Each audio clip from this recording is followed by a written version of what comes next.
Pemirsa, kita lanjutkan diskusi kita. Sekarang saya ke Komnas HAM yang juga sudah memeriksa kasus ini. Natalius Pigai. Silakan Pak Pigai. Baik, terima kasih. Udah bisa ya? Terima kasih Bang Karni dan selamat malam untuk semua. Yang pertama tentu saya perlu sampaikan bahwa kasus atau ketidakharmonisan hubungannya antara KPK dengan kepolisian ini sudah dilaporkan ke Komnas HAM. Jadi seringkali terkait dengan kepolisian, Komnas HAM suka menjembatani, suka membantu institusi penegak hukum khususnya kepolisian. Jadi kita lihat yang pertama misalnya Cebongan. Komnas HAM membantu institusi kepolisian. Baru kemarin saya ke Batam membantu institusi kepolisian. Sekarang ini juga. Dan banyak. Masyarakat melaporkan pengaduan yang masuk ke Komnas HAM tahun ini 7.200 2014. Dan institusi yang terbanyak dilaporkan oleh masyarakat Indonesia itu adalah institusi kepolisian. Tapi dia juga cepat merespons. Merespons hasil-hasil baik itu surat maupun juga penyelidikan Komnas HAM. Jadi kooperatif, tapi juga nakal juga dikit ya. Jumlahnya tetap naik terus. Ya, karena soalnya itu, yang boleh melanggar hak asasi itu kan kepolisian. Salah satunya. Makanya paling banyak dilaporin. KPK juga sering, tetapi tidak terkait korupsi-korupsi atau seperti yang sekarang dialami ya. Yang pertama gini, Bang Karni. Ya. Tanggal 26 itu Koalisi Masyarakat Sipil bersama di bawah pimpinan Kontras ya, dan para pengacara melaporkan ke Komnas HAM. Di situ delik aduannya adalah dugaan kriminalisasi. Dugaan kriminalisasi pimpinan KPK dan khususnya Bambang Wijayanto ke Komnas. Jadi kata kriminalisasi ini juga muncul pertama kali oleh masyarakat umum. Kemudian juga oleh Koalisi Masyarakat Sipil kepada Komnas HAM. Maka Komnas HAM pada hari itu juga, hari Senin tanggal 26, kita membentuk tim Komnas HAM penyelidikan dugaan kriminalisasi Bambang Wijayanto. Jadi tapi pimpinan KPK, karena kami sudah membaca agak sedikit dinamika yang mungkin berpotensi para seluruh pimpinan KPK akan dilaporkan. Jadi, udah dilaporkan sekarang? Sebagian sudah dilaporkan, tapi potensi-potensi itu juga kita sudah dapat. Lalu hari Selasa kami mengundang Pak Bambang Wijayanto ke Komnas. Mendapatkan informasi terkait dengan kasus yang dihadapi, baik itu di Kota Waringin Barat, kemudian pada saat penangkapan, dan di Mabes pada saat di Bareskrim ya, maupun juga situasi yang dihadapi, perasaan yang dihadapi, nuansa yang dihadapi institusi kepolisian, institusi KPK dan pimpinan KPK serta staf. Jadi kami ingin mendapatkan informasi yang komprehensif dari Pak Bambang Wijayanto. Lalu hari berikutnya jam 2 sore kami pertemuan dengan Pak Abraham Samad, Pak Pandu dan Sungkarnai di KPK ya. Juga mendapatkan informasi kenapa Bambang Wijayanto kita undang, karena individual. kalau pimpinan KPK kita mendatangi karena institusi negara dan pimpinan representasi institusi KPK ya. Lalu mendapatkan banyak informasi, ada fakta, ada informasi terkait dengan yang dihadapi oleh KPK pada saat itu. Lalu hari berikut, hari Rabu kami melakukan pertemuan dengan pimpinan polisi. Jadi dipimpin oleh Bapak Wakapolri, kemudian ada Irwasum, semua jajaran pengambil keputusan di Trunojoyo, termasuk juga berdua ya, Pak Sompi dan Pak Tito, Dr. Tito Karnavian. Jadi kita semua juga mendapatkan informasi dari perspektif institusional kebijakan kepolisian.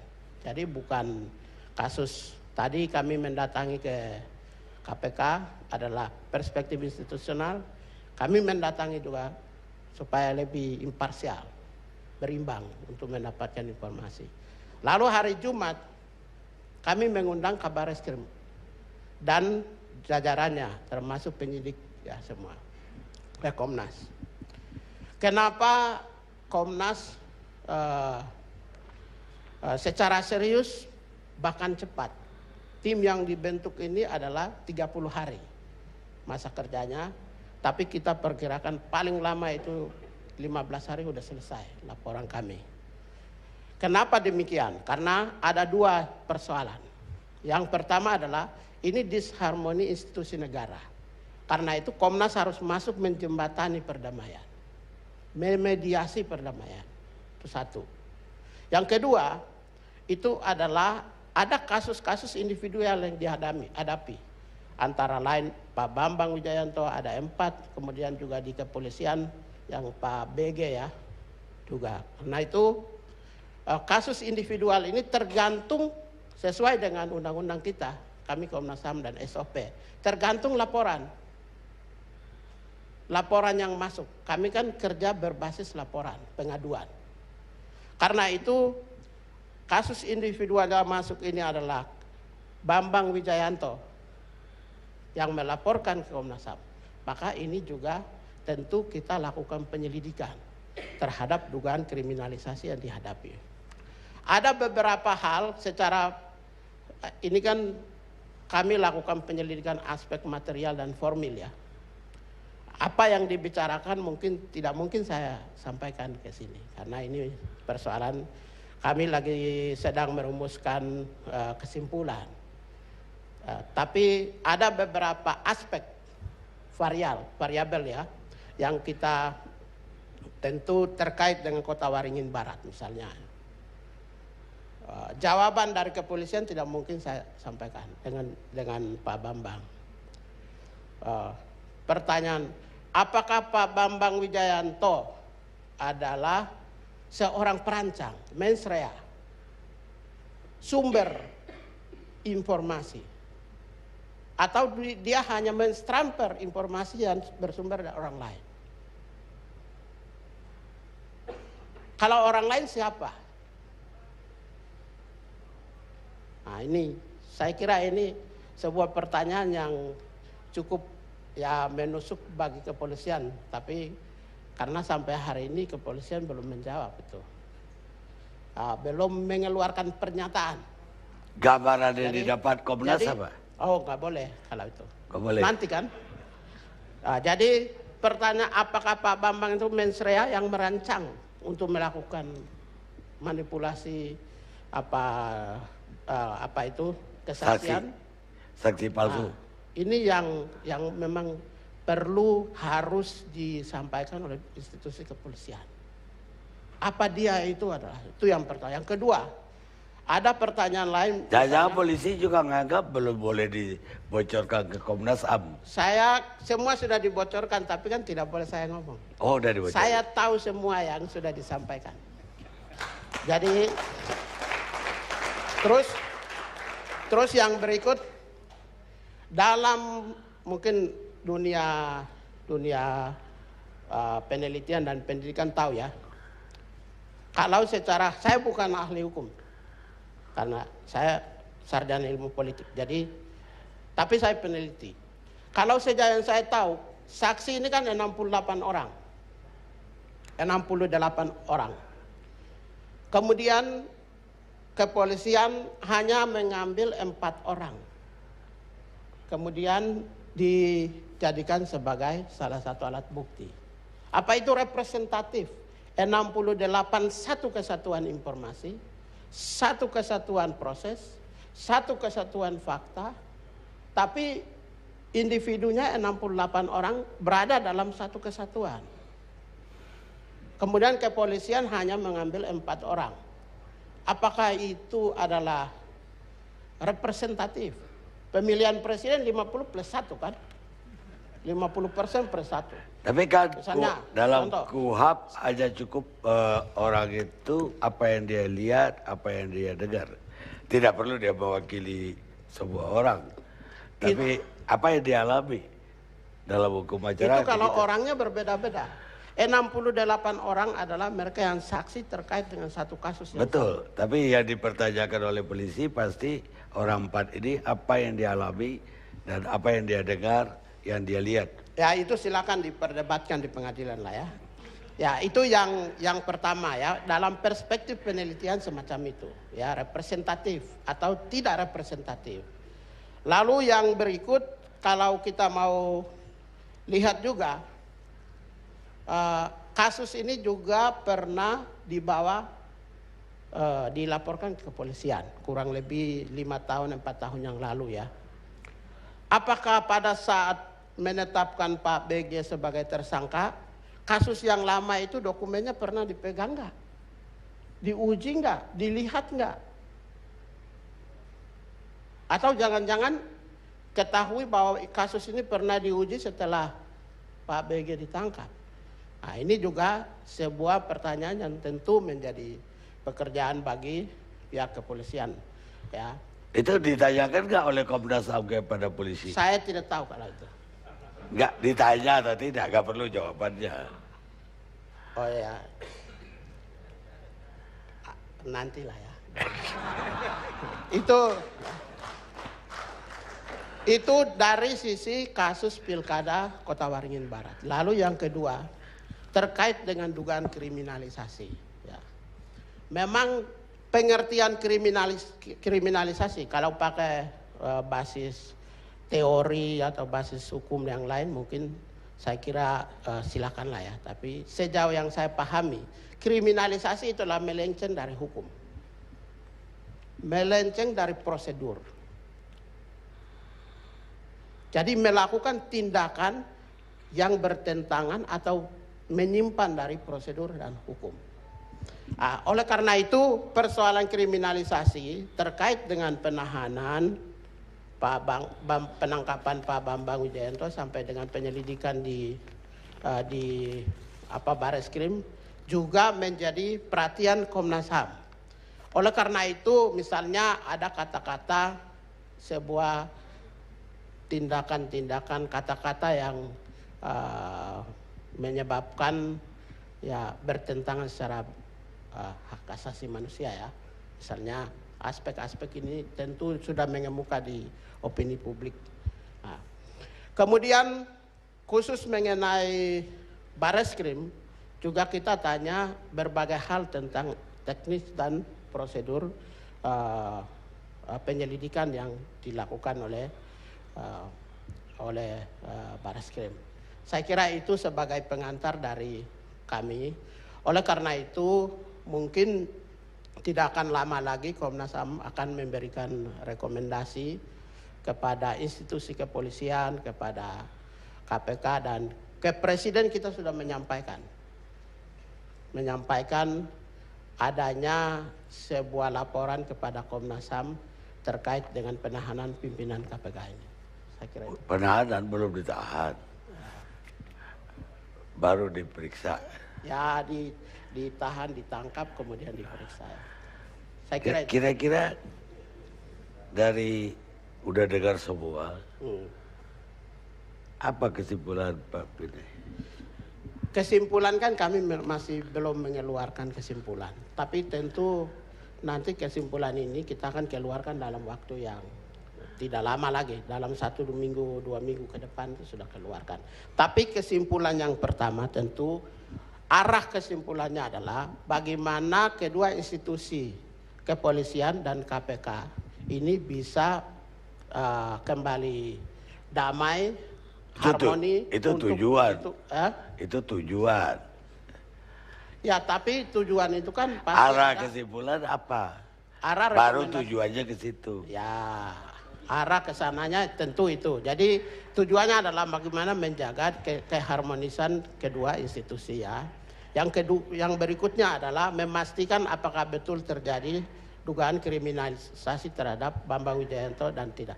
Lalu yang berikutnya adalah kita ingin juga menyampaikan kepada publik bahwa institusi KPK ini harus diselamatkan.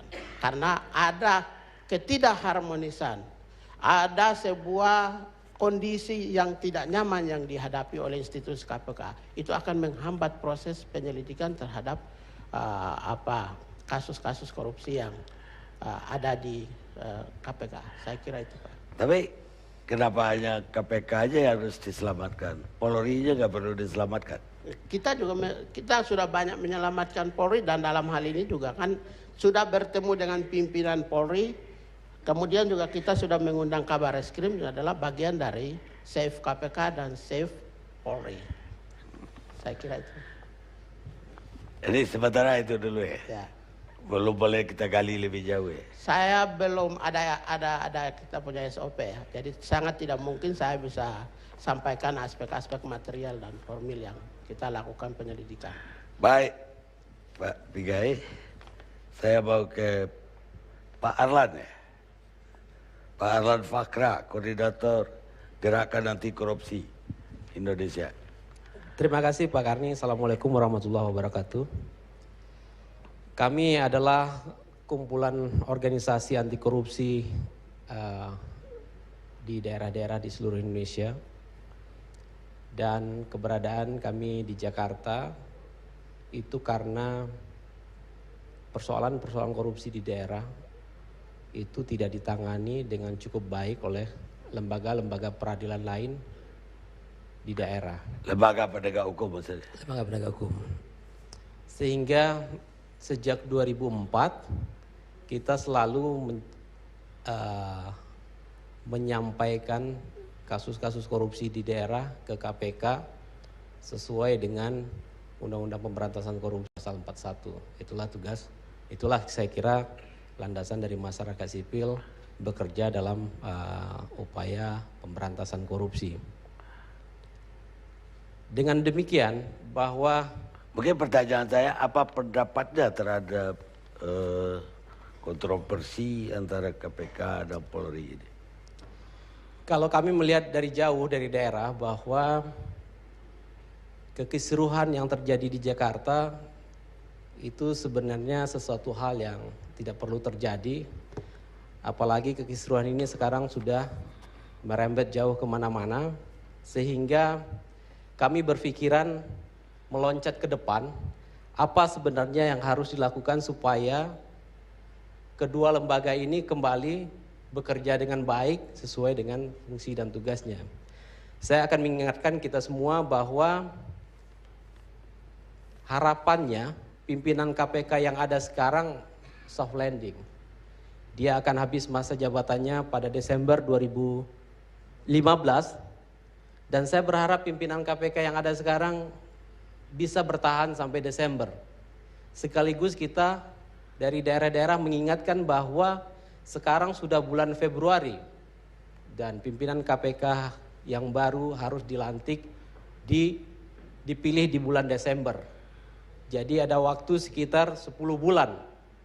Saya khawatir kalau ini persoalan berlarut-larut, maka nanti akan terjadi lagi seleksi pimpinan KPK cuma 6 bulan dan kemudian bapak-bapak di Komisi 3 menganggap bahwa ini terburu-buru.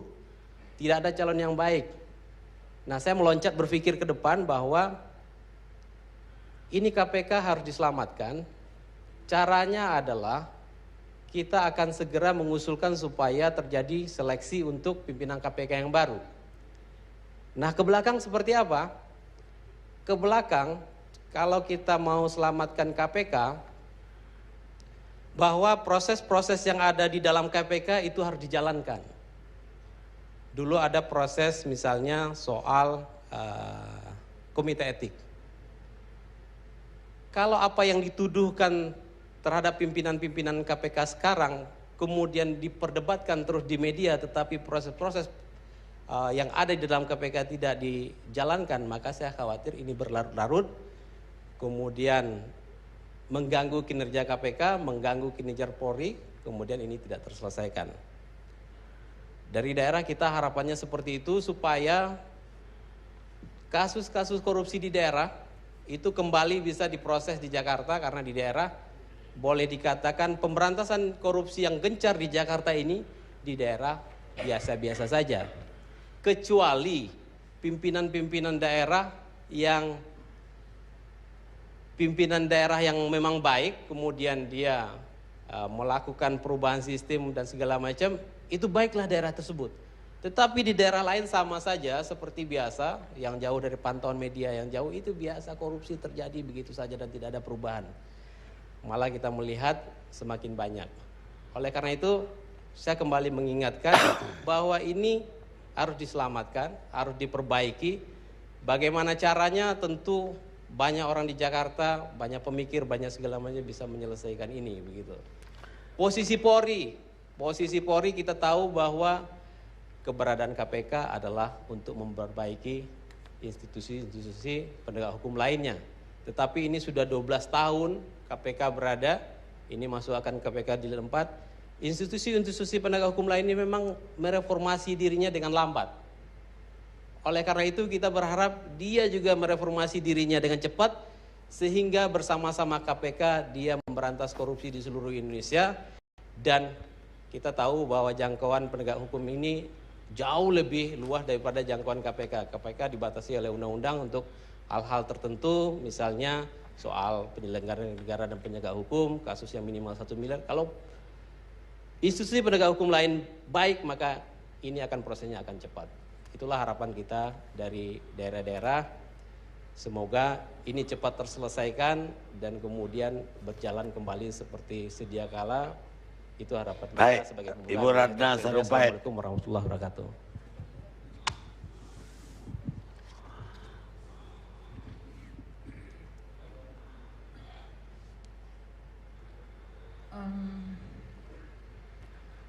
Selamat malam semuanya.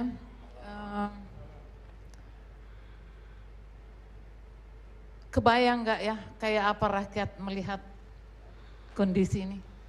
Pernah nggak terpikirkan gitu oleh para penentu kebijakan, entah itu DPR, Presiden gitu, bahwa ada rakyat yang menunggu supaya ini tidak menjadi tontonan yang sebenarnya udah mendekati menjijikkan. Rakyat butuh dilindungi. Rakyat membutuhkan penegakan hukum. Dan rakyat mempercayakan itu pada kepolisian. Jadi kondisi sekarang ini gak menolong sama sekali dan gak membuat rakyat juga bersimpati pada siapa-siapa, kecuali itu cewek-cewek didandanin terus bawa gambar-gambar gitu. Buat apa gitu? Dan itu terkesan mau dipecah belah maksudnya. Jadi ada yang pro KPK, ada yang pro. Rakyat butuh dua-duanya. Rakyat butuh ada pembersihan korupsi. Rakyat butuh kepolisian yang bersih. Jadi jangan, ini saya lihat, saya nggak tahu ya, ini saya sampai takut. Waktu tadi saya dihubungi untuk ikut bicara di sini, saya agak punya ketakutan. Karena saya takut saya salah ngomong. Karena kata harmoni misalnya, harmoni apaan? Kok ngomongin harmoni? Profesional aja itu udah harmoni. Nanti kita kayak ngomongin lagu cinta. Kalau kita ditanya sama rakyat, kamu cinta siapa nih? KPK atau kepolisian? Ya dua-duanya harus dicintai. Dan karena cinta itu juga rakyat menuntut kebenaran. Rakyat menuntut kepolisian benar-benar bicara seperti apa yang diharapkan. Jadi jangan kayak bela-bela teman gitu. Ya BG tersangka, ya sudah tersangka, so what?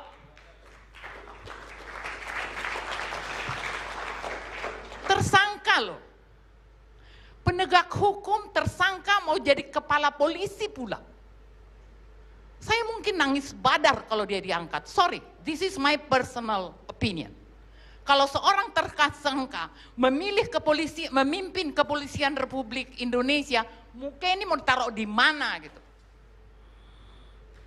Jadi kita berpikir waras lah, jangan dibikin ini kayak polemik seolah-olah ada suami istri lagi berseteru. Nggak ada. KPK lahir justru karena kepolisian tidak mampu memberantas korupsi. Itu sejarahnya. Jangan sakit hati karena itu sejarahnya. Jadi nggak perlu kepolisian kecil hati. By history memang udah begitu. Jadi kalau mau kepolisian dicintai rakyat dan betul-betul menjadi bagian dari menyelamatkan bangsa ini, koreksi diri, introspeksi. Tadi banyak sekali yang membisikkan nama saya, banyaknya laporan-laporan masuk ke kepolisian, dan saya yakin karena kita 240 juta rakyat Indonesia, pasti dong masuk ke laporan ke kepolisian, pasti saya rasa sehari itu ada 5.000, iya kan? Jadi kalau kita bertengkar terus begini, siapa yang mau ngurus itu? Come on. Saya pribadi ngalamin kok saya dikecewakan kepolisian. Ngalamin kok. Banyak yang mengalami itu. Mudah-mudahan ini jadi pemicu buat kepolisian untuk coba bercermin lah, perbaiki diri. Menurut Ibu, siapa yang salah kalau keadaan? Wah, aku nggak mau menyalah-nyalahkan siapa-siapa. Sekarang gini ya, justru ini yang aku takut, Pak. Aku takut dia katakan ini salah, ini nggak salah, karena aku tidak di posisi itu. Aku bukan pengadilan. Bukan, penyebab lah dari ini jadi begini, penyebabnya apa? Ya mungkin presiden kita. Enggak sih? Enggak sih? Ya enggak sih? Ya artinya kalau aku jadi presiden, untungnya saya memang nggak presiden, sayang juga ya. Kalau aku jadi presiden, aku tidak akan calonkan seorang yang sudah walaupun telat. Jadi jangan kita mempertuhankan undang-undang, karena undang-undang itu bikinan manusia, bukan pula kitab suci, ya kan? Jadi walaupun menurut undang-undang kalau udah masuk ke DPR, lalu udah disetujui DPR, lalu muncul tuduhan tersangka, lalu dianggap adalah benar, harus dilantik. Kalau tidak nanti maka menyalahi. Enggak, dia kan udah mencalonkan sebelum ditetapkan jadi tersangka. Kalau presiden. Bagaimana? Presiden mengajukan ke DPR sebelum jadi tersangka. Iya, makanya. Ya, saya tahu. Lalu sesudah disetujui oleh DPR menjadi tersangka. Apakah kita nggak boleh salah, terlambat? Apakah karena keterlambatan laporan ini lalu orang ini jadi nggak tersangka, lalu layak juga dibuat jadi Kapolri? Nggak bisa, akal nalar dari rakyat tidak akan nyambung ke urusan kayak gituan. Disitulah gunanya ada presiden. Presiden punya hak prerogatif untuk membuat keputusan dan untuk membuat surat keputusan yang bisa menganulir, iya kan? Ya nggak sih? Aku tahu nggak? Ya, iyalah keputusan DPR menyetujui dan keputusan presiden yang mengajukan itu tidak harga mati gitu. Lalu ketika ada pengajuan bahwa ini tersangka, tiba-tiba seolah-olah kalau dilantik, hati-hati loh, nanti itu dosa pada konstitusi. Udah bangsa ini banyak dosanya sama konstitusi, udahlah yang kayak gini dulu kita selamatkan. Menurut Ibu, wajar tidak kalau KPK selama ini udah dapat data tentang BG, dan tiba-tiba ketika udah mau jadi Kapolri baru itu dinyatakan sebagai tersangka? Siapa? Pak Bambang? Ya, bukan, Budi Gunawan. Aku sih masuk akal aja. Jadi sekarang kalau kita mau berpikir positif, ya, aku nggak mau diseret ke politik-politik bahwa si Samad katanya berpolitik, ya berpolitik itu juga salah, ya. Tetapi kalau memang Samad itu datang dari atau KPK datang dengan pikiran, wah daripada kita dapat Kapolri koruptor, ini dilaporkan saja, gitu kan bisa aja. Secara hukumnya atau aturan main tata hukumnya aku nggak ngerti. Tetapi kalau buat aku itu sangat masuk akal, mencegah kemungkinan kita jadi punya Kapolri yang tersangka gitu. Sekarang kan jadi dibawa nih kemana-mana, kita ribut membicarakan perselingkuhannya siapa si Samad dengan PDIP dan segala macam. Oke, so what gitu loh. Emang dia salah? Emang aku juga nggak begitu happy sama KPK. Jangan dikira juga saya happy sama KPK. Saya juga nggak happy. Tapi tidak berarti bahwa kita karena ini lalu mari kita dukunglah polisi ini. Polisi ini tersangka, come Jadi, on. kesimpulan ibu lihat keadaan ini jijik. Ya tadi jijik kata ibu kan. Ya jijik lah. Masa kita dua minggu nih malah ada yang open house. Jadi kayaknya happy gitu. Minta pendapat lah. Kan presiden sudah ada tim independen. Udah dikasih masukan, gak dijalankan. Malah panggil politisi-politisi. Buat apa? Buat apa? Nanti dulu dong. Jangan berebut dong. Jangan melanggar Jadi aku prosedur. kalau menurut aku ya, jadi gini, KPK didirikan memang ada masalah. Ini ya, ini bukan pura-pura. Tidak ada orang boleh pura-pura mengatakan mencintai kepolisian karena itu memang cinta yang